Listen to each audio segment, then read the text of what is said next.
when a group of high school bullies targeted Jaden Carter, a quiet new student in their small Ohio town. They thought he'd be an easy mark. What they didn't know was that Jaden, a black teenager with a hidden past, had trained for years in mixed martial arts, his skills forged in self-defense against a world that often judged him first. Their mistakes sparked a confrontation that exposed a culture of harassment and forced a community to confront its failures, forever changing the lives of those involved. Jaden Carter was 16 years old in the fall of 2023 when his family moved to Westerville, Ohio, a suburban town just north of Columbus. A black teenager with a lean build and a reserved demeanor, Jaden was used to starting over. His father, Marcus, a software engineer, had relocated for a job at a tech firm, bringing along Jaden, his mother, Lisa, a nurse, and his younger sister, Amaya, age 10. The Carters settled into a modest ranch-style home in a quiet neighborhood, hoping for a fresh start after years in Cleveland, where Jaden had faced his share of challenges. Jaden enrolled at Westerville North High School, a sprawling campus with a diverse but predominantly white student body. He kept to himself, focusing on his studies and adjusting to the new environment. But Jaden wasn't just any teenager. Since age 10, he trained in mixed martial arts at a Cleveland gym, learning Brazilian jiu-jitsu, Muay Thai, and boxing under a coach who'd seen his potential. Jaden's skills weren't for show. He honed them to protect himself after being jumped by older kids in middle school. His parents knew about his training, but at his new school, Jaden stayed quiet about it, wanting to avoid attention. Trouble found him anyway. A group of senior boys, led by 18-year-old Tyler Grayson, a linebacker on the football team, noticed Jaden during his first week. Tyler, known for his loud personality and history of intimidating underclassmen, saw Jaden's reserved nature as weakness. With his friends, Ethan Moore, a wrestler, and Dylan Walsh, a track runner, Tyler began targeting Jaden, starting with subtle taunts in the trio, calling him "new kid" in the halls during lunch in the cafeteria. By the second week, the harassment escalated. Ethan accidentally bumped Jaden in the hallway, knocking his books to the floor, while Dylan laughed and recorded it on his phone. Jaden stayed calm, picking up his things and walking away, but he noted their faces. The bullying intensified in October. Tyler, emboldened by Jaden's silence, started racial slurs, whispering them as he passed Jaden in the halls. One afternoon, Dylan posted a Snapchat video of Jaden eating alone, captioning it "Loner Alert." The video spread among students, drawing snickers from Tyler's clique. Jaden, aware of the post, told his parents he was handling it, not wanting to worry them. Lisa, sensing his tension, encouraged him to talk to a counselor, but Jaden insisted he could manage. He'd faced worse in Cleveland and knew reacting emotionally would only fuel the fire. Jaden's restraint was tested on a Friday after school, when Tyler, Ethan, and Dylan followed him to the parking lot where he waited for his mom. Tyler shoved Jaden's shoulder, demanding to know why he acted tough. Jaden, hands in his pockets, said nothing, his eyes locked on Tyler's.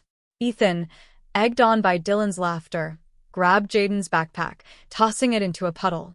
Jaden retrieved it, wiping it off, and warned them calmly, "Don't do that again." Tyler mocked his tone, stepping closer, daring Jaden to swing. A teacher, Ms. Harper, drove by, breaking up the group before anything escalated.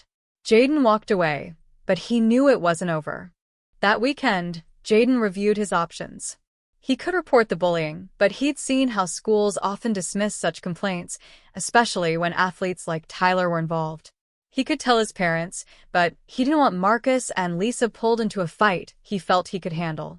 Instead, he trained harder, spending hours at a local gym he'd found, sharpening his skills. He also started carrying his phone to record, a precaution he'd learned from his dad. On Monday, the harassment resumed. During gym class, Ethan tripped Jaden during a soccer drill, claiming it was an accident. The coach, Mr. Larson, a friend of Tyler's father, ignored Jaden's protest. Later, Dylan posted another video, this one showing Jaden stumbling, with a caption, "Clumsy kid strikes again." By now, other students were joining in, some imitating Tyler's slurs in group chats. Jaden, fed up, approached Ms. Harper, his history teacher, after class. She promised to look into it, but advised him to stay out of trouble by avoiding troublemakers. Her vague response frustrated him, but he thanked her and left, determined to document everything. The breaking point came on October 27, 2023, after a football game. Jaden, who'd stayed late for a study group, cut through the stadium parking lot to catch a bus home. Tyler, Ethan, and Dylan spotted him, and, still in their uniforms, they cornered by him near the bleachers. Tyler shoved Jaden, calling him a racial slur and demanding he fight like a man. Ethan grabbed Jaden's jacket, while Dylan recorded, taunting him to do something. Jaden, seeing no teachers or witnesses, dropped his bag and warned them one last time. Back off. Tyler swung a punch, and Jaden's training kicked in. Jaden ducked the punch, grabbing Tyler's arm and sweeping his legs, sending him to the ground. Ethan rushed in, but Jaden sidestepped, landing a precise elbow to his ribs, dropping him. Dylan, still filming, froze as Jaden turned to him, saying, "Put the phone down." Dylan complied, and Jaden picked up his bag and left, adrenaline pumping but his composure intact. The fight lasted less than 20 seconds, but Dylan's video, uploaded to Snapchat, went viral among students by morning. It showed Jaden defending himself with skill, not aggression, but the school's response was swift and uneven. On Monday, Jaden, Tyler, Ethan, and Dylan were called to the principal's office.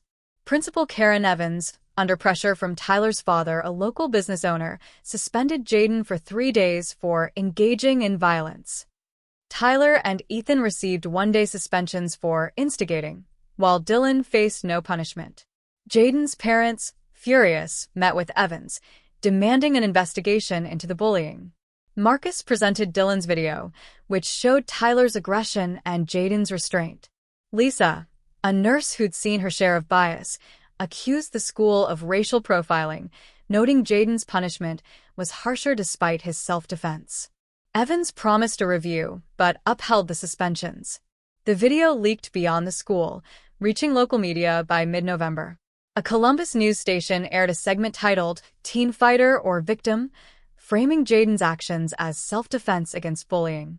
The hashtag Justice for Jaden trended on social media, with thousands sharing the video and condemning the school's response. Community activists, including members of the local NAACP, rallied behind Jaden, organizing a protest outside Westerville North. Over 100 people attended, holding signs reading "Stop Bullying" and "Protect Black Students."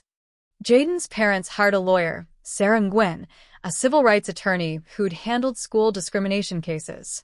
Nguyen filed a lawsuit against the Westerville City School District, alleging failure to address bullying, racial bias, and wrongful punishment.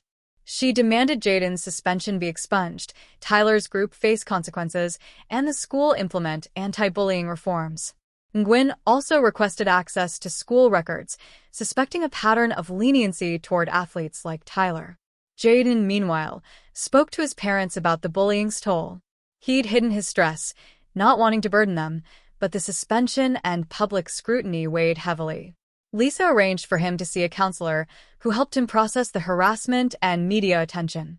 Marcus, proud of Jaden's restraint, encouraged him to keep training, seeing it as a healthy outlet. Zoe, Jaden's sister, started a petition at her middle school, collecting 200 signatures to support her brother.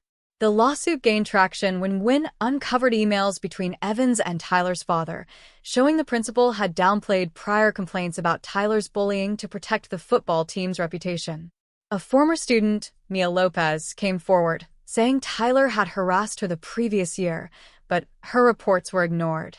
2 other students, both Black, shared similar stories, revealing a culture of favoritism and racial bias. Nguyen presented the evidence at a school board meeting in December 2023, drawing a packed crowd of parents and activists. The board, facing public pressure, commissioned an independent investigation. The report, released in February 2024, confirmed systemic issues: 63 bullying complaints in 3 years, 70% involving minority students, with only 10% resulting in discipline. Athletes, particularly football players, were rarely punished. The report recommended Evans' resignation, mandatory anti-bullying training, and a district-wide policy overhaul. Evan stepped down in March, replaced by an interim principal who met with Jaden's family to apologize. The lawsuit settled in April 2024, with the district expunging Jaden's suspension, paying $75,000 in damages, and agreeing to reforms. Tyler, Ethan, and Dylan were expelled after the investigation confirmed their history of harassment. Tyler's family moved out of Westerville, while Ethan and Dylan faced juvenile charges for assault. Jaden returned to school, where some students hailed him as a hero, though he remained focused on his studies and training. By summer 2024, Jaden was mentoring younger kids at his gym, teaching them self-defense and confidence. He spoke at a local youth summit, sharing his story to inspire others. "You don't have to fight," he said, "but you have to stand up." The school district's reforms, including a new anti-bullying task force, led to a 40% drop in complaints by early 2025. Jaden's family stayed in Westerville, their home now a hub for community meetings on equity in schools. Tyler's group thought Jaden was an easy target, but they misjudged him. He wasn't just a new kid, he was a fighter, not with fists but with resilience. His stand exposed a broken system, forcing change and proving that even a quiet teenager could leave a lasting mark.